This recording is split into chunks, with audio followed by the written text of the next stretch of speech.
Okay. Yes, so my name is Elena, and I'm a teacher in Leipzig. I'm teaching history and German, but I'm here because after school I lived in Kiev for a year as a volunteer. I worked in an orphan house, and since then I'm like in touch with Ukraine, and I have friends from Ukraine who now live like almost everywhere in Europe. And also with Ukrainian friends, back then we started kind of a program with exchange between young people between Ukraine and Germany. Later on, we also had meetings between Russians, Ukrainians, and Germans.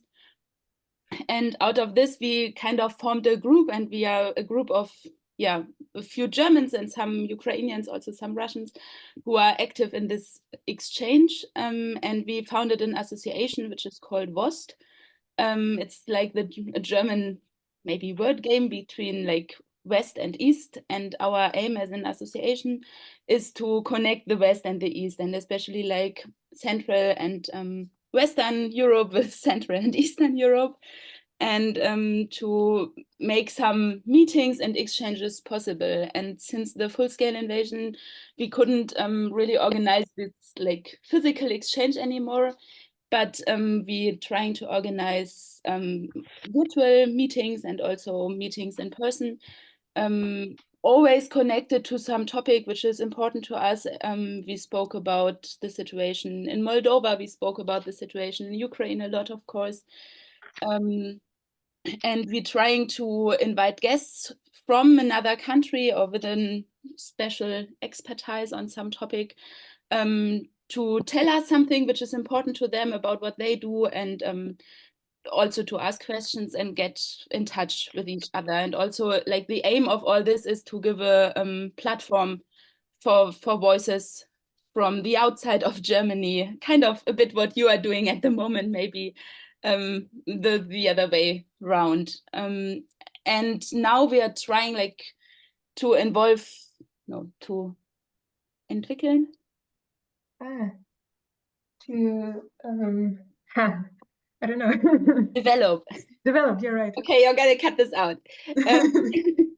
At the moment, we are trying to develop kind of a program to go into schools, for example, and we want to organize workshops about, for example, Ukrainian history, about the war, about different not different perspectives, because I think they're like, okay, again, sorry, I have to reformulate it again. Like we try to develop workshops for schools about Ukrainian history, and also about the ongoing war now. Maybe with the aim to give something to teachers. Like, we are volunteers, we would go to schools and do the workshops, because many teachers here, they just like really don't know a lot about Ukraine, and they are not really informed, I think, about the history, also about the history of the war, which already started like 10 years ago. And so my idea was also to maybe build some kind of bridge, and to invite speakers from Ukraine, maybe also like young adults who are approximately in the age of the students we are addressing, to create some exchange also on this level. And we also hope that in the future we will be able to organize meetings again, and maybe also meetings in Ukraine, in a peaceful Ukraine, as soon as possible. When the first exchange started, how did it come, and how did you find with whom to exchange? Like the first youth exchange you did? The first exchange actually was more a meeting of friends, I would say. A Ukrainian friend and me, we thought it would be nice to have this exchange, and we asked our friends if they would like to have a meeting. And for me at that time, it was especially in the students' parish. I went there regularly, and I knew a lot of people there, and there were a couple of them who said, yes, I would like to go to Ukraine. I would never go alone because I can't speak Ukrainian or Russian, and it was not like in my view that country, but I'm interested and I would go. And my friend in Kiev, she asked her friends, they were mostly from from her university, and she asked them, there are some Germans coming, would you like to have a meeting? Would you like to host them? Maybe could you host them? And then we just spent a week in Kiev together, and we visited several museums, and one of the Ukrainian students gave us a tour and spoke about his experiences on Maidan, and we had some talks about it. That was more informal meeting, more kind of informal meeting. So that's after 2014 where it started? Yeah, that was 2015, I think, or 16. Mm-hmm. And what is the main aim of exchange? Maybe I don't hear this. Can you repeat, please? The aim? Yeah. Yes. The aim is just to have some exchange and to bring some Germans to Ukraine, and of course also Ukrainians to Germany. That's what we did in the summer after our first meeting, to make people talk to each other and to see their views and perspectives and how they live actually. Because like what I noticed when I went to Kiev, the reactions were like, yes, you're going to Poland, nice. Or yes, Russia, great. Or maybe even not so great. Like there were also people asking like, what are you doing there? Why is that interesting to you? Isn't it all gray and maybe dangerous after Chernobyl to go to Ukraine? And it was 2013 when I came. And I noticed that there is a huge lack of information or maybe of knowledge in Germany. Like information were always there, but people didn't consume that information in my point of view. And I thought it's like everything I experienced in Kiev, it was very interesting and new for me. And I wanted to share that everything I lived there, I saw there. And I felt a lot of interest in Ukraine about Germany. Like many of my colleagues and friends, they said, yeah, it would be great to visit you. And they asked me a lot of questions about Germany. And I felt that the interest, like my impression was that the interest is like more from the Ukrainian side. And I found it very sad. And I thought like, yes, if more Germans would actually visit Ukraine, they would also become more interested. Thank you. And do you think this situation about the knowledge changed after the beginning of the war? Or what do you think, how much just do Germans actually have a realistic picture or some kind of picture about Ukraine? Yeah, I remember. I think, yeah. And a little bit more. And what kind of knowledge now about Ukraine? What do you think in Germany? Yeah, it's a difficult question. Like when I was in Ukraine, the protests on Maidan happened, and my parents came to visit me in April, and they were kind of like, they were very like scared of me, and they were also a bit scared probably to come to Kiev. And then they came, and in April we walked on Maidan, and I lived on the left riverbank, and they saw, actually there are no burning barricades in front of your house, and like it's not dangerous to be in Kiev actually. Like there were places which are dangerous, but it was not about the whole city.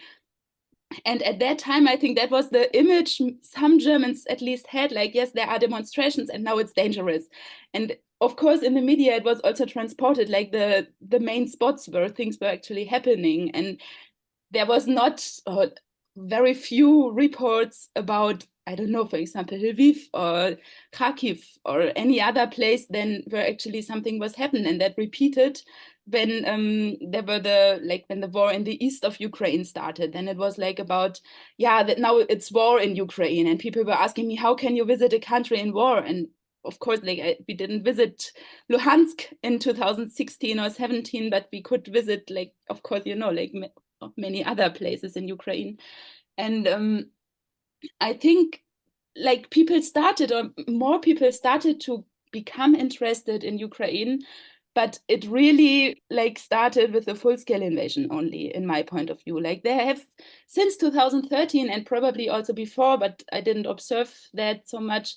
There were people getting interested, and there were people reading news and also learning about Ukrainian history and culture, but I don't know, maybe like the full-scale invasion was kind of eye-opener to many Germans. And now it's more that people actually become aware of what happened since 2013 or even before. And the second question, like, what do Germans know about Ukraine? It's very difficult to answer for me. I think it's very diverse. Yeah, of course, I think now almost everyone knows about, yes, there is a war, and maybe also a bit about the history, like maybe the fairy tale of being the young brother of Russia and this kind of conflict, but still, I think still there is a lack of information. And also concerning Russia, many Germans don't know a lot, and they think, yes, Putin is bad, but if Putin is gone, we will build a democracy with Russia. And I mean, I would hope that would work, but many people don't really know that actually, like, how society in Russia is working. And also I just have some insights. I wouldn't consider me an expert on this topic, but there is a lot of I don't know if it's to say in English, naivety. Mm-hmm. Naivety. It was very, very naive in some points. And when you go, for example, to a school with this program that you built up, what do you tell? Actually, we are just planning the program. But what we're planning to tell, like in that special case, we only created one workshop so far, but we are planning to develop more. We would speak about the view on history. So we have a game with different events in history, or different maybe also words, names.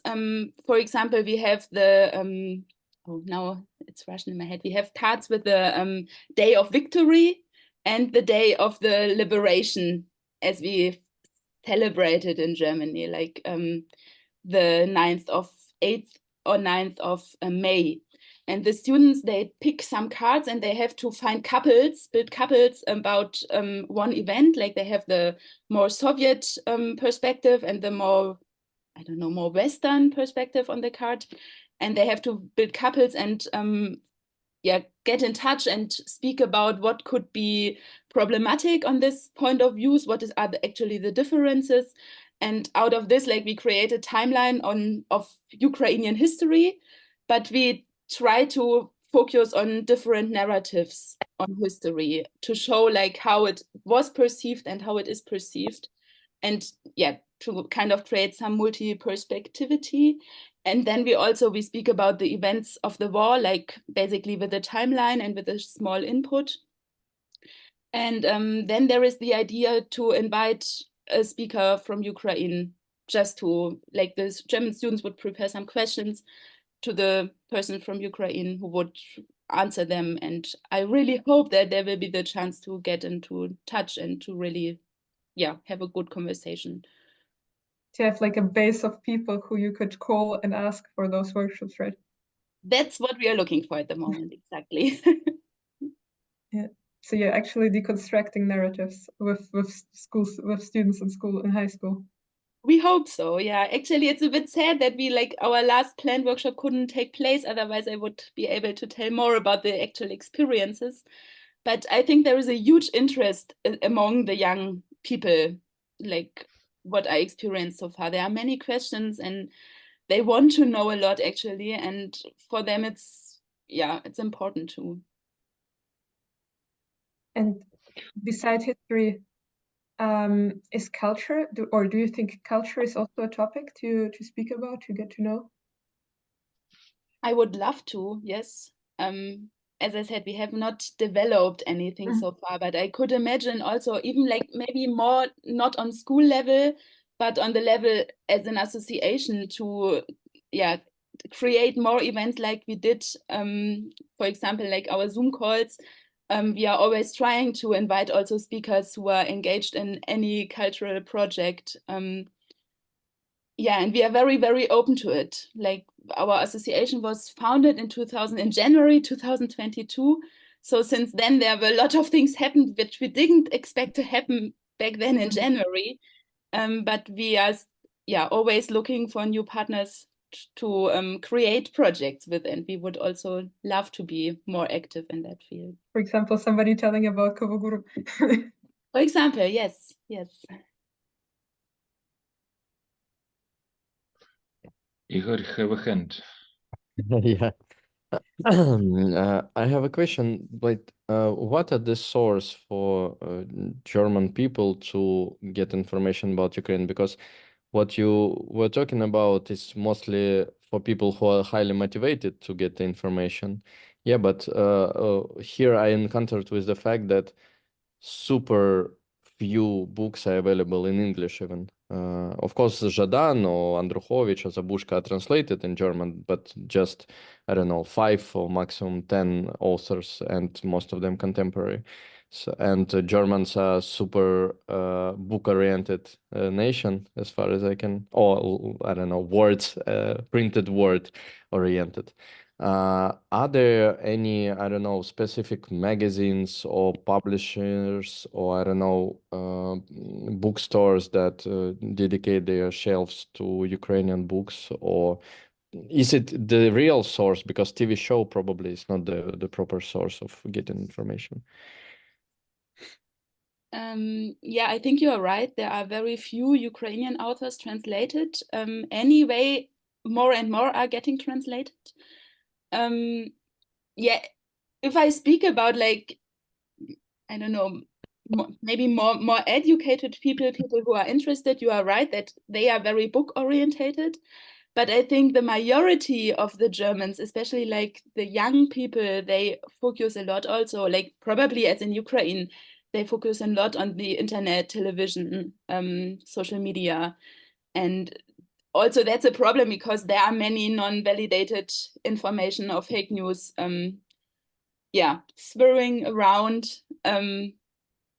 So that's like maybe a kind of different topic. And about the books, I would say that there are quite many books also of German or international historians, politicians, political analysts, which are quite good and which are giving a wide picture of Ukraine, also of its history, and also now, yeah, about the war. They were kind of probably not read so much in the past, but especially like since the full-scale invasion, if I enter a bookshop in Germany, usually there is a table, like a Ukrainian table, where it's like a couple of books about the history of the conflict and about the war itself, and also about Ukrainian history. And yes, Žadan is there. There are some projects of Ukrainian poets, which are now more translated to German. Unfortunately, I can't name any because I'm not so much also into Ukrainian literature personally. I'm working on that. Yeah, but I think we are making progress, but still, yes, there's a lot to need to be done. And yeah, also about newspapers, I would say newspapers, and we have the public broadcasting in Germany. We have very good information and we can get a lot of information, but it's a question of who is reading and who is watching and who is just believing what is visible on TikTok. Yeah, but probably the newspapers and overall media, they are they propose some approach to the events based on stereotypes formed by culture, let's say, yeah, the global culture. That's why there is a sentiment to Russians, the so-called great culture of 3.5 writers, actually. And are there and we have cases like at the beginning of the full-scale invasion, German intellectuals, especially Habermas, they spoke up, and not in a very like painful for Ukrainians manner, considering it's in the point of view, and there is like this Cold War paradigm, let's say. Are there in the public intellectual segment, people that are not supporting Ukraine, but try to actualize their views, not getting like as if today's 1960s or 70s or even 80s? I would say yes, there are. And actually, yeah, I'm not a political analyst. It's like really my point of view as what I read and study and observe. But for example, there is the foundation of the Green Party, Heinrich Böll Stiftung, and they also have an office in Kiev. And I think since the 90s, they are like really focusing on good reports. They are publishing texts and essays by Ukrainian scientists, also by German and international scientists. One of kind of an ex-deputant from the Green Party, Marie-Louise Beck, she founded it's called Zentrum für Liberale Moderne. They having kind of a think tank on Eastern and Central and Eastern Europe, and of course also focusing on Ukraine. And they kind of, I think they are, of course, they are very supporting Ukraine, and they are giving a very wide view, and they are not, justifying Russia's politics in any way or something like that. Not like what you observed, which is totally true, and which is, to my opinion, a huge problem. Some like of these intellectuals who are still believing that Willy Brandt's politics will work until nowadays, exactly in the way like we just need some good relation to Russia and then it will become a democracy or something, like very simplified. But the parties, like for example, the Green Party in Germany, I think since the 90s, they have been supporting the democratic movements in Eastern European countries. And for example, the Social Democrats, they have always had very close connections to Russia. And they said, like in public, they said, yes, now we support Ukraine, and of course our view was wrong. Like some of them at least say that, probably now the majority, but I didn't observe a real change. I mean, they are often keeping quiet when it comes to Ukraine. Now they have very different arguments why we shouldn't send Taurus to Ukraine, and they discuss it a bit here and a bit there, but they don't get to really make a decision, and they are not so clear. And I think that's the same with, for example, with the left party. There are some movements who are now very critical towards Russia, but there are the others too who say like, yeah, we just need peace and that's it. And they continue. But there are the others, and they are just not heard by so many or not by enough. What would you say be for Ukrainians, either in Ukraine or in Germany, be a helpful way of representing themselves? Sorry, I didn't. What would you say for Ukrainians, either in Ukraine or if they are right now in Germany, would be a good way of representing themselves with all those topics? How could you imagine?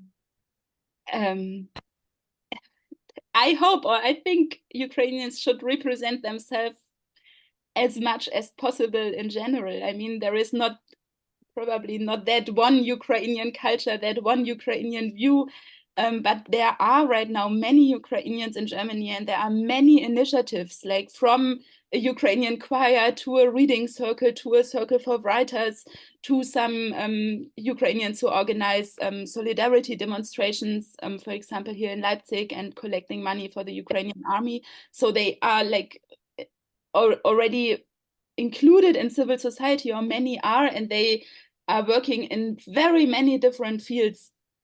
And I think that's excellent, and we need more of that. I think I can't mention like the one way how they should do anything, but I think all that small points are part of a huge mosaic, which is important. Political activism, literature, music, art, also getting involved in politics, like in parties, claiming the views, writing petitions. Like there are many, many things one can do, and all of them are needed to spread the one Ukrainian perspective, or many Ukrainian views. Igor, sorry, I interrupted you. No, yeah, you continued my question. So, and as far as Masha wrote, you you do this society organization Wost that deals with culture of Eastern Europe without focusing on Russia, because as we know, all Slavic studies actually are Russian studies in the world, started from Roman Jakobson, probably in US. And what do you think, how it can be approached, the studying or thinking of Ukraine? Because there are very different Slavic countries, from Czech Republic to Ukraine, actually, to some Balkan countries. And how do you think of them, and how do you talk about these countries? Like, it's based on what? Based on culture, or based on I don't know, there is a culture that is a weight of result of cultural production of a country, and the culture, like a real country, how people, like, let's say, anthropological dimension of culture, yeah, how it works. What are your focuses, and how do you deal with it? You do researches or articles or round tables, or what? Yeah, I would say we are not having that kind of maybe also philosophical or cultural approach. Like, our main approach is just personal meetings and connections between people. That's what we kind of come from this exchange programs we created, and that's what we are still doing. Like, so far we didn't publish any brochure or information sheet, and we also, like, yeah, we don't kind of, as Wost, represent the culture of Czech Republic, for example, or of Ukraine, but we try to build connections, and we try to be a forum where people who are interested in Eastern European countries and who maybe also have some personal connections or are interested to create some, they can meet and they can create a project together. For example, I think in 2017, we had a team of young adults from Russia, Ukraine, and Germany. And I think that at that time, the Russian side, they said, we want to have a project about the topic of identity. And then we thought, okay, like, we created a team, a trilateral team, and we thought, okay, what is important about that topic for us? And it was more like a pedagogical and, of course, intercultural project, but the focus was on speaking with each other, discussing and meeting each other.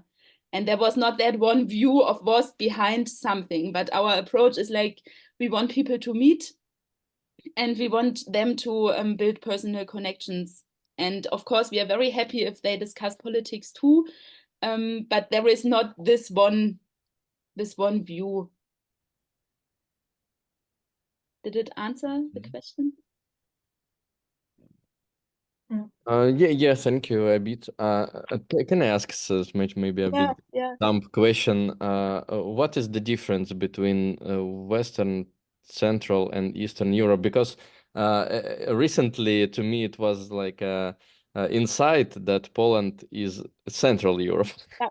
Because no one wants to be Eastern Europe, but in fact, like, before, I thought it's Eastern Europe, and of course, Central Europe is just a geographical terms, because we know, I don't know, maybe it's not very good to say, but the Central Europe is actually the Western Europe. It's the only, like, Central if we were talking about the meaning, the history, and everything.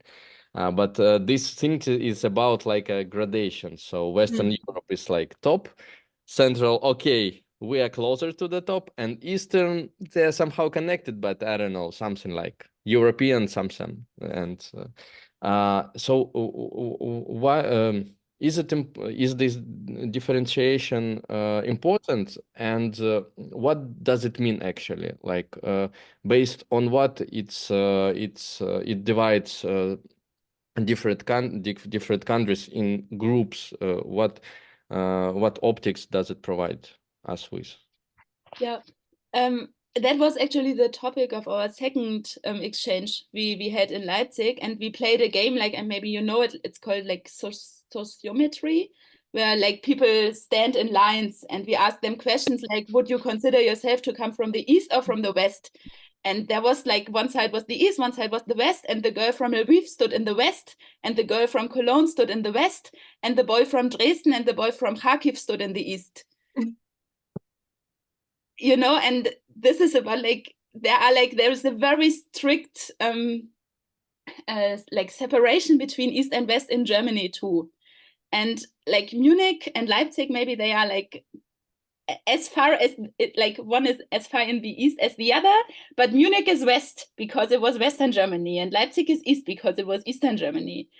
And I think we can like, we spoke a week about the categories of East and West and what we associate with these categories. And I think what we found out is exactly what you said. It's very fluid, and it's very much like a question of perspective. But the history is very much also like involved, like the Iron Curtain line, kind of separating Europe between East and West in historical terms. And yeah, so that's what we actually take. Like, we want to overcome these categories, but we have to work with them because they are existing in the brains of almost everyone. And yeah, also I'm like, I always try to say like Central and Eastern European countries, but sometimes like I just say the East and the West, and it's very simplified. And maybe we have to say like Germany is like separated in East and West, and that's the border, but there are so many other ways how you could perceive this East and West. And maybe for me personally, it's a bit this question of interest. Like the East is interested in the West, and the West is not so much interested in the East, very generally spoken. And as you said, like, yes, the West is what you want to become. Of course, there are many people who don't think so, but like in very generally spoken. And we try to work against this and want to get the West a bit more interested in the East. But yeah, it's of course a question of perspective. And probably our aim should be to overcome these categories completely. Yeah, and what categories can be? Did you think about it? Instead, yeah. I mean, maybe one category which is coming more and more is like the Europe and not Europe, or Europe and Asia thing. Mm-hmm. I don't know if I like it, but I think it's coming up, kind of. Like, young people speak more in the terms of, yeah, that's Europe and that's not Europe, instead of that's East and West, maybe. Mm-hmm. Okay. I can ask more questions. And how do you deal with definition of what let's talk about Ukraine, what Ukraine is today, because of course there is a lot of propaganda about nationalism, etc. And I hope that most of Germans understand that it's like just propaganda. And in what terms do you what do you think are the identities of Ukraine? I don't know, political, cultural, religious, some identities. Like, did you think about, or did you talk about it? How do you imagine, and what do you see? How do you define? I'm not about like the political views, because probably it's the heritage of Soviet Union and totalitarian regime that we actually have no particular political views, which are grounded at some, I don't know, chronology and system of views. It's more like or populist, or actually something like something good against something bad, so something like that. And do you think about these categories of identity of Ukraine? What are they? What are things that that consider it like more normal, and what frightens maybe you or German people that you know, or that you read in public space? Yeah, I think it's very hard like to speak about like the Ukrainian culture, like, because like the first thing comes to mind to me is like I usually speak about like the Ukrainians and we have to support Ukraine, and then like a friend is coming along and saying, yeah, but there are Hungarians, there are Romanians, there are so many minorities in Ukraine, and we shouldn't speak about the Ukrainian nation. And yeah, I'm usually speaking about it, but maybe that's the point where I'm kind of naive or not politically correct. But like very personal for me, what makes Ukrainian culture and what is also my point of view, what I experienced, because I lived in Kiev and I lived there only like for a certain time, but it's a very, very strong and active civil society.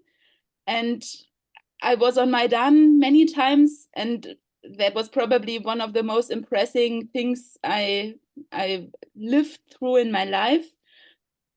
And I saw like what I connect personally is like this huge many huge visions and also huge strength to fight for that visions. And what is also like shown now in the war, that the people are standing together, that they're trying to help each other, that they involving programs and projects, even though there is the war. I mean, if you think about it, it's natural, because even though there is the war, there is some life going on, and there is not just the war everywhere and all the time around. Of course it is, but there is some life going on connected with the war, and also maybe not so much connected. And yeah, it's very, very hard for me to say like this is Ukrainian or this is not Ukrainian. This is what I observed and what makes Ukraine very special for me. But I'm sure there are so many views on it. And if I speak about what in generally many Germans are scared of in Ukraine, yes, it's what you mentioned, like, yeah, huge nationalism. Well, we cannot demonstrate together with the Ukrainians because they're showing flags. I'm not going to any demonstration where is any national symbol. And then I say like, yes, I don't have any problem with the Ukrainian flag, and I totally understand why people showing the Ukrainian flag on the demonstration, and I'm showing it too when I'm going there. But from a very German perspective, yeah, many people have a problem with this. Yeah, but maybe they also not so much informed, or they didn't have the exchange about what does it mean for me as a German if I don't carry a German flag. Usually, like never, I never did. But I'm carrying the Ukrainian flag. And like, yeah, I think there are many, many Germans not carrying the German flag, and they have not been in Ukraine, and they maybe have a different perspective, and they don't even, they think, well, if Germans show a German flag, that's very strange. And if Ukrainians do it, it's very strange too. And last week I was on the demonstration in Leipzig, and there were Ukrainians carrying the German flag. And I had some friends said, oh, I'm not going there. They're showing German flags. And yeah. That's interesting. That's why techno parades are so popular, because there are no flags, just maybe LGBT, but it's not a nation flag. Yeah. Yeah, thank you. Sorry, I can't answer so well on Yeah, I that. understand. I'm just curious, because all this nationalism stuff, it's interesting how people get this information and how it transforms to their belief, because it's like, I don't know, telling that someone is dumb, and people start believing it with no, I don't know, any proofs, because like there are zero parties in Ukraine which have a nationalistic ideology, and zero nationalist, maybe one or two were in the parliament like throughout the history. So it's not like, and in Germany there is not alternative for Germany, yeah.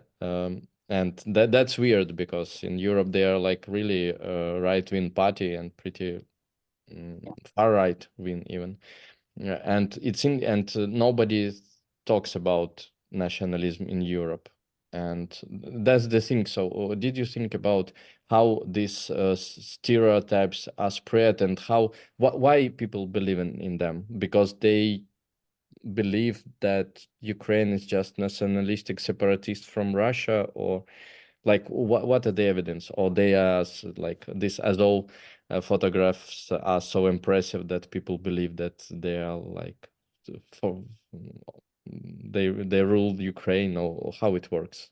Because like yeah, I would say now, like, more and more there is also like a visible movement against the alternative for Germany.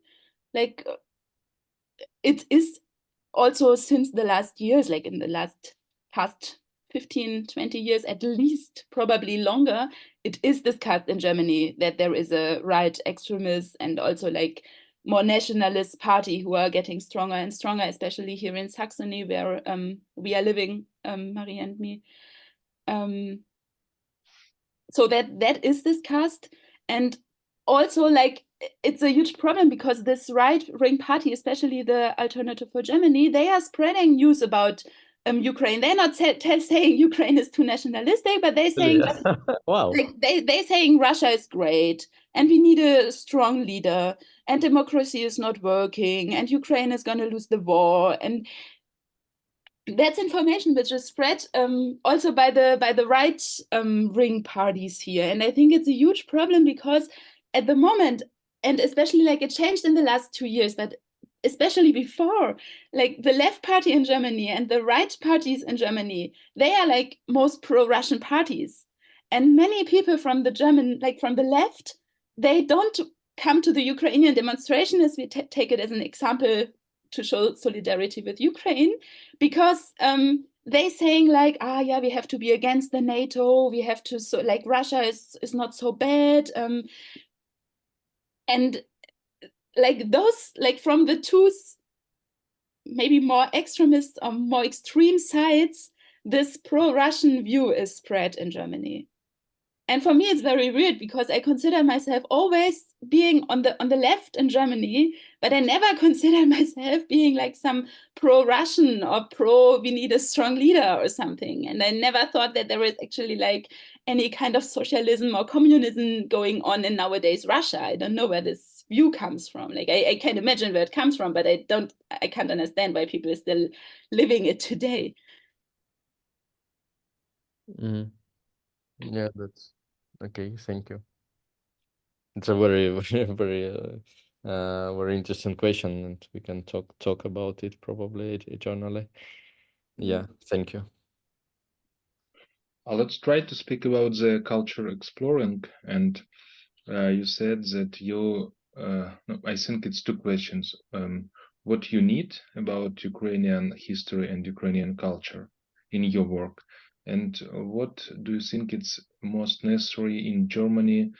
No, about Ukrainian history and culture. What it's kind of books, videos, media. What do you think? What it's necessary for you, for your organization and for Germany at all? What opinion of you on this? For my organization, I think the thing is, and it's a huge dilemma for me, like I would say we need people from Ukraine who explain Ukraine to the Germans. And at the same time, I feel very bad for asking for it because I think, especially in the moment, it should really not be the task of Ukrainians to explain anything to Germans, especially anything what we can read in many books. Like it should be clear and we could get the information, but somehow we don't really believe it. Saying we, like for the Germans, and we need some voice from Ukraine. And I'm a friend of this personal exchange and contact, but I think it shouldn't be the task of Ukrainians now to speak with the Germans and explain them why, for example, we need to support Ukraine with weapons or something. But at the same time, that's what actually kind of what works and what we see, what is like very important, that actually there are connections between Germans and Ukrainians, for example. And I think we need much more of that.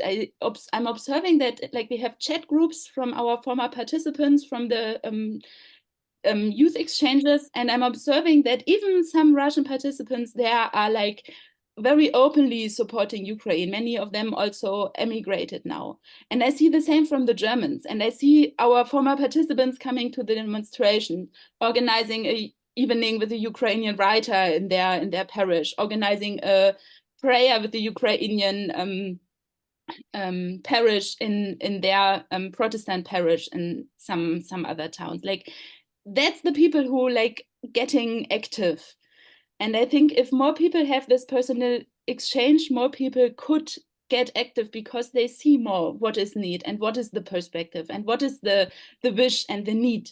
If I'm telling them, yeah, we have to do this and this and this, or it would be a nice idea to do this and this, maybe some do, but it's not the same if you know a person, for example, in Ukraine. And I would be very glad if we could build more of this, like of this personal connection. Yeah, in cultural terms for Germany spoken, I would say, yes, we need more and more of Ukraine. We need more more authors being translated. We need more journalists writing for German newspapers.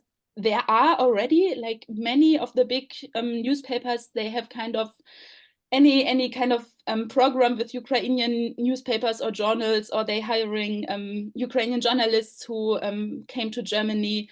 So there are already many things going on, but we have to strengthen that more, I would say. Yeah, and what I observe in other organizations, and also maybe a bit in science, that there is always the tendency, I want to stand on the podium, I want to give the speech, I want to explain things I researched on.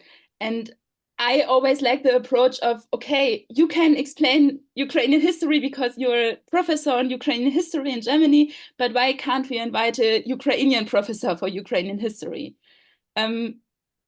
Just to give the stage to someone who maybe is using different approaches, who maybe has a bit of a different point of view, so that we have a broader picture of what Ukraine means, of what Ukrainian culture means, and so that it cannot be reduced anymore on, yes, they are having flags, okay, they are nationalists, which is already changing, but which is still happening, I think. What do you think? What kind of form, if we find Ukrainian professor or maybe aspirant? Yes, it's correct on English. PhD student. PhD student. What do you think? How it can be connected to you? What they can do with you and how to help? And Marie, you can. To connect is easy. No, to connect, yes, and what they have to do for you to help you in your tasks of make workshops and some kind of lessons of history of Ukraine. Yeah. What I don't want is to say we want to do this and now we need a Ukrainian person for this, but it would be very good to have the contact and to meet and think together, what does this specific person want to share. For example, if you mention the professor, as Wost, we can organize, or we are already organizing evenings on Zoom where we are having lectures and giving questions afterwards on a very personal level. Usually, like, we have an audience of like not more than 25 people. So it's not that you have a huge audience, but it's that you can really talk to each other. And we don't maybe need a professor, but maybe a PhD student who just likes to share his or her thoughts and insights, maybe also into research about any historical, political, cultural topic. Would it need to be English, or would translation be possible? Could be English, and we could also organize, like, if we planned it in advance, we could also organize translator from Ukrainian.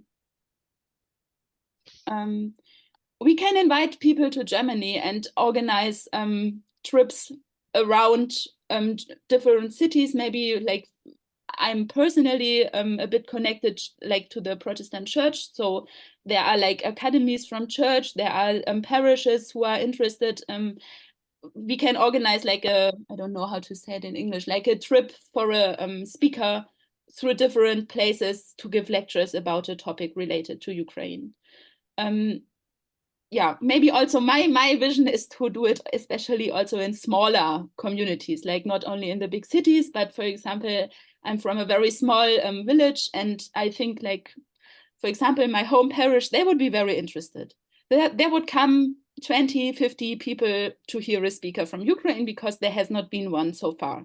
And and that would be important to give them the chance. But the Ukrainian speaker has to be prepared about, yeah, there are going to be questions like, why don't you want peace with Russia? Why don't we have negotiations right now?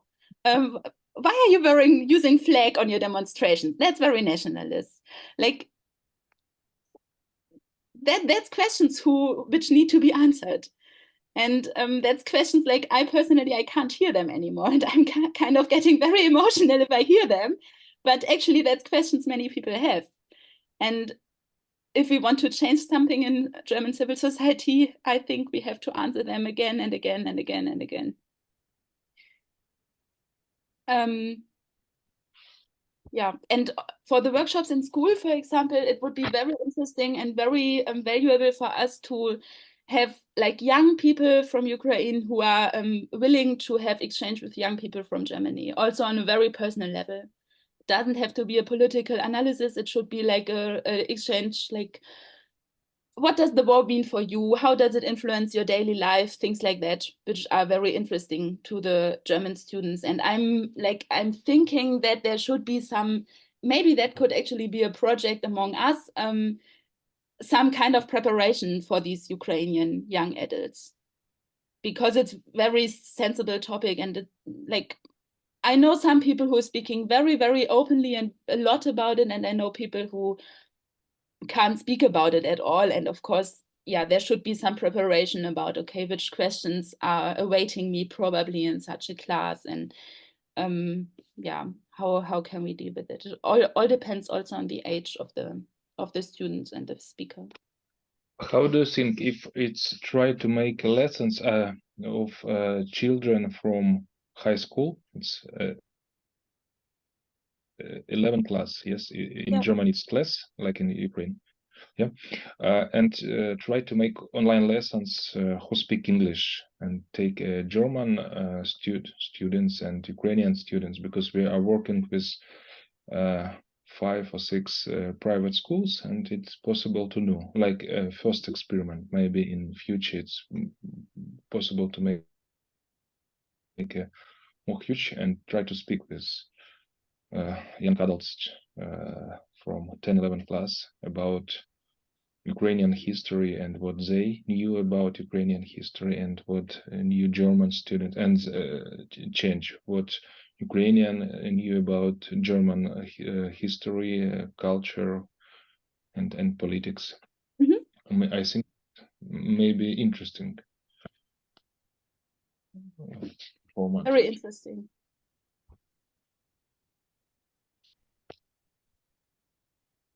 Yeah. Okay. I write it. And we have a friend, a young PhD student, Mykola, and he make research about Kyiv-Mohyla Academy, and try to understand, to research, and try to show us how Ukrainian was the eastern border of European culture in the 17th century, when Kyiv-Mohyla Academy founded. And I think it's interesting topic to discuss, and he connected to Polish community historical, and he can speak English, and I think Marie can help us if it's necessary to translate in Germany if it's necessary. Mm-hmm. And this topic I think very interesting, because it's possible to speak about foundation of Russia empire, and I think it's was two mothers, Ukrainian and Germany. Ukrainian started and Germany helped it to be, and then Russian became Russian empire. And I think we have to speak about it, and show it not like the mythological, and have to speak about like a science, history, science research, and show it. And I think it's interesting topic to speak about it, because this information is not open for all. In Ukraine we know it, but I think for world it will be interesting to know how it happened. Yeah. In some. Mhm. We could organize that like as a online talk, for example, right? Yes, yes. We can ask. We can ask. No, I can ask these two questions, because we with Mikola and his professors have some small course about how, not how, no, about the history of Kiev Mohila Academy and what are they learning. It's like what kind of language they are write and speak. What is the courses they have? What it was a philosophy, a rhetoric, theological courses in academy. And in this Friday it will be a finish of this course, and Mikola will have his part of this course for 3 hours, and I will speak with him how he look on this idea. And in next week I will have meeting with 3 owner of the private school, and can ask about the lessons on English, as I understand. Speak about the Ukrainian and German history, what we are new about each other. Great. Yeah. Maybe I can also give the question back to you, Andrea and Ihor. What if, like, imagine there is a German organization and there are, I don't know, 20 young people from Germany who have been to Ukraine, who want to do something to show more Ukrainian culture in Germany, to give a voice to Ukrainians. What would you want them to do? What were your projects coming into your mind, or things aspects you find more important, what Germans should know or hear or come in touch with?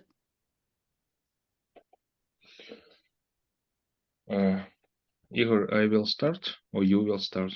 Yeah, start. Okay, you know, we when we're looking in Ukrainian cultural lessons in the school, we show that we have a lot of literature lessons, but we don't have cultural lessons. And I think we have big problem in Ukraine in this way. And I think it's very interesting to speak, to show what kind of culture we have, not only ethnical songs and the same. We have a classic music, and it's interesting to show. We have the theater, which was innovating in start of 20th century, and now a lot of young people working with theater, and it's have frontier theater, avant-garde theater, innovation theater. We have a lot of, not a lot of, but we have films. But films, it's easy to find and look, and we can speak about some kind of culture representation. I think it's a very interesting project, and we have a big problem in Ukraine about partitures of classic music of Ukrainian composers. And I think it will be interesting to find some experts in these topics, and try to to show Ukrainian culture in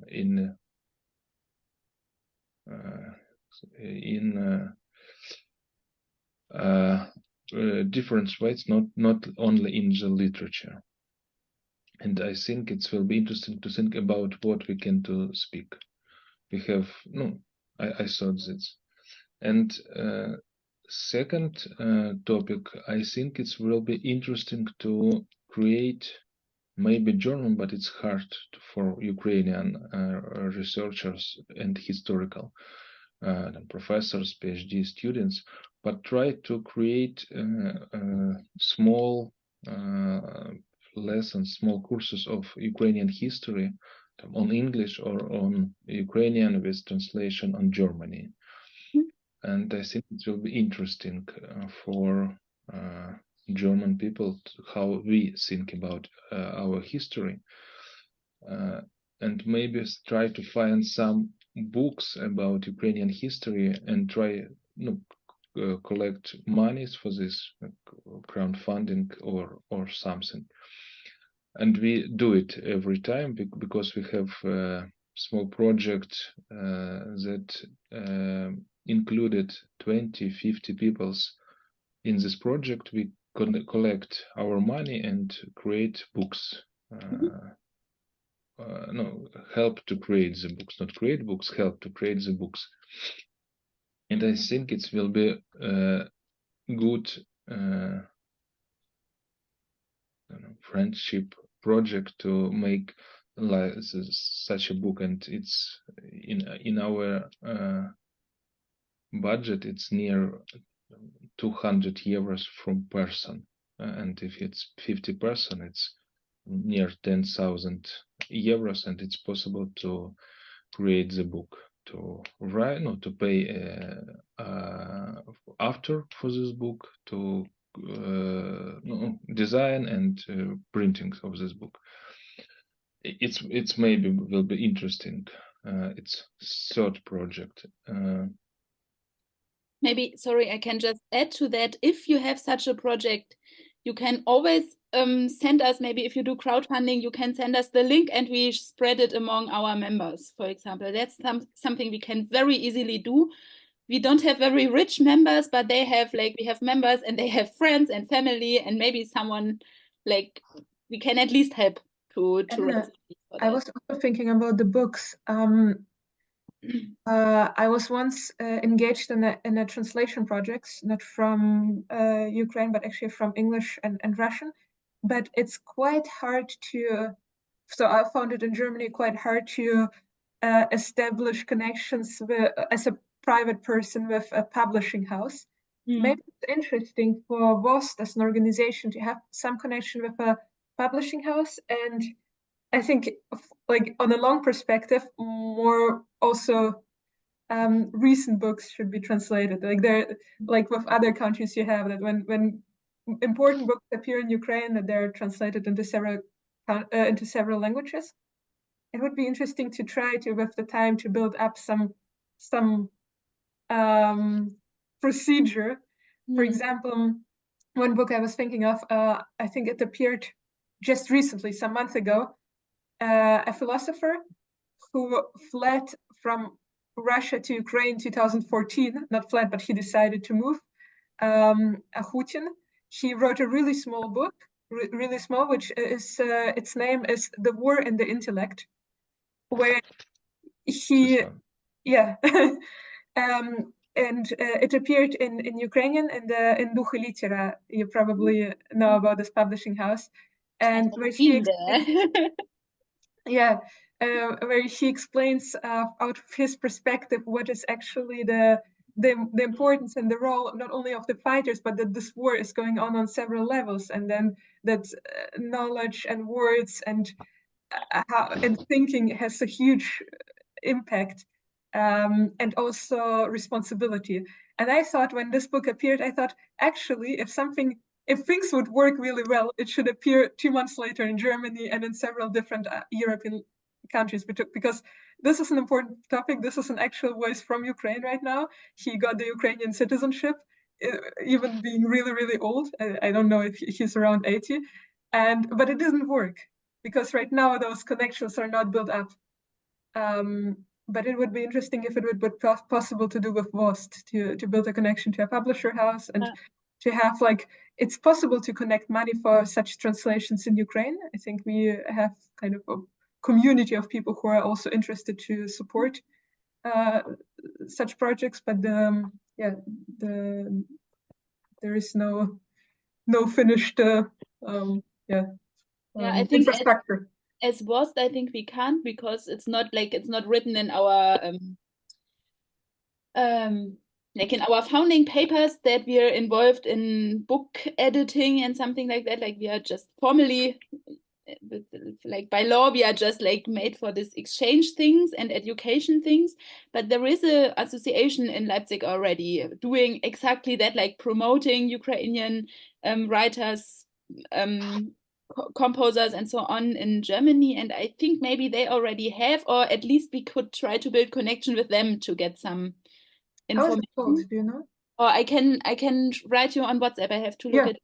But yeah, it was very funny on the demonstration last week. There were some Ukrainian women coming to me, and because they noticed I was speaking German, and they gave me like their card and invited me to their events, and they're doing a lot already in Leipzig. And also Leipzig and Kiev are partner cities, and I think also via this we could try to arrange something. Maybe even the city of Leipzig could support us. Like and the city of Leipzig is a publishing city, so it would fit thematically also. I think we could help to find someone. We could not like have the connection as Wost like on the like paper, but we can try to, yeah. But sorry, Andre, I interrupted you, I think. No, yeah, I think I told everything what I want to say. And now it's Igor time. It's hard to add something, but probably I think would be great to join some Ukrainians who are the ones who have this Ukrainian culture in themselves to participate in your events and who speak English, of course. Probably it will be the best because for German students who are interested in Ukrainian culture, we have a lot of lectures about Ukrainian culture in Kavaguru and overall like in Ukrainian YouTube. And if we can translate it or at least do subtitles, maybe it would be interesting for them, because probably there should be a short introduction to a certain like classical music or art or literature or whatever, just to understand what's happening, what's the logic behind it, and then of course actually reading the books.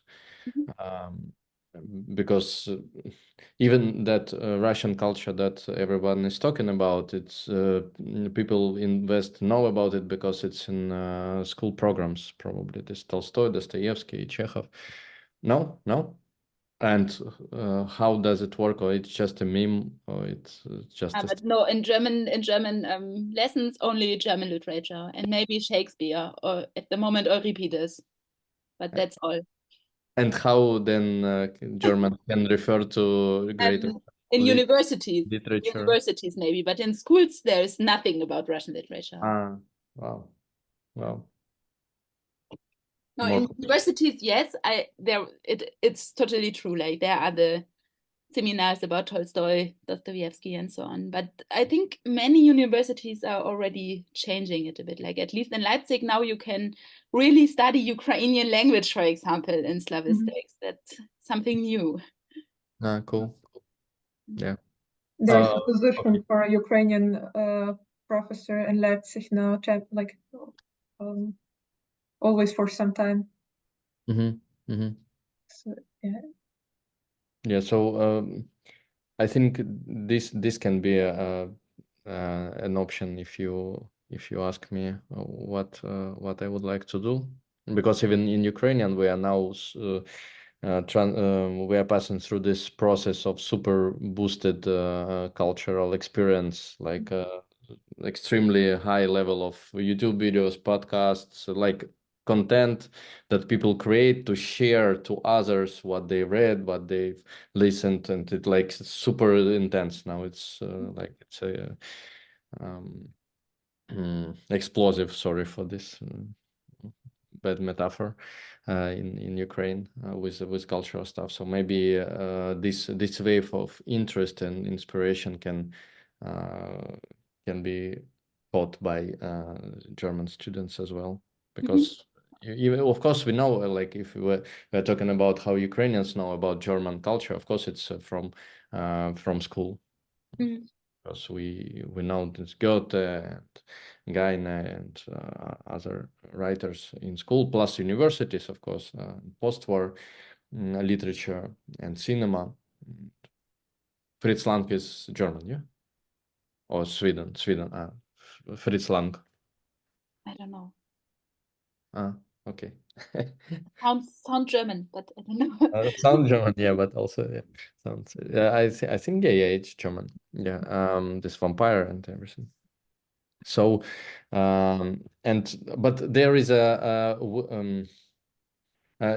probably there is a orientalistic approach of Western people to the rest of the world, actually. Yeah, so it's there is a real culture and some exotic stuff like China, India, Eastern Europe, Russia, blah blah blah, and of course, people from this orientalistic space, they refer to Western culture as something interesting by default. Yeah, and if you are talking about something developed in this orientalistic world, we probably Western people need more motivation to see actually something really significant and not these exotic dimensions of the culture, which is important, of course, but it's not the case. So maybe that can be interesting, because what I like, and it's arguable, and I would like to see to hear opinion of German students, German people. When Yaroslav Grycak, Ukrainian historian, he stated that if in Russian culture this European culture is developed only on a super top level, like 1-2% of this Russian society, of this opera, classical music, literature, etc. In Ukraine, since it wasn't developed due to oppression, on the bottom side of the actually how people really lived, on the level of practice, most of all religious practice, it's a part of the Europe, like celebration of the religious dates. We called Maria, how Holidays. to translate vertep. Vertep. Krippe. In English, I don't know, but I translate it German. Yeah. So these practices are more like Western on the low level, on the folk level, let's say. All this markets, all this square activities, all the things that are working here. But on the top level, we have some problems with. We have this high culture, but we need to promote it because it's like in the underground position, and that would be interesting thing to find that connection, because as far as I see it today, it's super important to prove not just that we are part of the Europe geographically, when we have geographical center of the Europe in Ukrainian on the Ukrainian territory. That's weird, but we are talking about really cultural connections, because up to late 17th century there were like we were part of the Europe. And up to Latin, that was tough in academias, not universities at the time, and all educated people, they knew Latin, and it was the space of this European space, and that things are important for me, and probably like direct communication and introducing to culture, to given hinges, to explore more, because it's up to each person to read something, to watch movies or whatever, read poetry. It's you cannot force people to do it. They can just get an interest, and they need to know that it exists. What author exists and how can they find, because there is a challenge to find it, actually, probably in translation especially. Yeah, maybe I can add just one thing. Because I don't have a specific project in mind, like you say, 20 people, what could they do? But it's actually, I think, with this cultural representation that depends on a co-working between Ukrainians and people from other countries. Because in a sad way, a lot of names were claimed to be Russian. For example, I was talking to a physicist, and he said, yeah, the Russian school with Landau. And Landau was from Kharkiv, and you could say he was Ukrainian. You could also say he was Jewish, but Russian in the way that he was part of the Soviet Union. And it's not important to reclaim names just to reclaim names. It's important to it's important for Ukraine to see how diverse it was and how different the people were who participated in creating education, culture, economy on its own territory. That there were also German involved, Jewish people involved, Ukrainian from ethnic Ukrainian, but also really Polish, also Russian. So all of this was involved, but it's kind of, it has to go in parallel. That in Germany, those people are perceived as part of what now historically makes up Ukraine, and we have to see how those names are also ambivalent and maybe even difficult for some of the Ukrainians today, but they're still part of that Ukrainian history. I don't know, but I see that this can happen only on some international cooperation as well. And I think that there are, like, especially also what Igor mentioned in this fields of theater and music and literature, there are already many cooperation, but it all started in 2022. So it needs some time. Yeah, like I think in Leipzig or in Berlin, and like recently I saw like German-Ukrainian co-production, German-Ukrainian co-production, Ukrainian dancing ensemble, like many things also about contemporary dance, for example. I saw things, and I think it almost never happened before the full-scale invasion. Like Kiev and Leipzig are partner cities. There was always like Swan Lake from Kiev National Ballet in Leipzig once a year, but that was it. And maybe there was a visiting group and there was a bench on our main square, which is named Kiev, but that's how it was visible. And now it gets visible in many different associations and NGOs, and also in the culture of the city, but it needs a lot of time. And we just, maybe also it would be interesting to find kind of overview what is already happening, and also where can, for example, people that adapt, and where you can get involved in things which are already existing and where it makes sense to create something new. I think that's at the moment a huge challenge, because it's not so I don't have really an overview. I know there are many things working and happening, but I don't know who exactly is doing what at which time. That's also something, like nobody has the overview right now, because it's all just appearing, and it's appearing in a really anarchistic way, which is nice because people are active. But also if you get to know, for example, you were saying about the publishing project, that's actually what this Kulturna Rozvedka is about. So if you get to know somebody who would be interesting to show also in Ukraine that they exist and they're doing something, not because they're unknown, but because nobody sees everything right now. And you can send it to me and I will forward it in our group. Mm-hmm.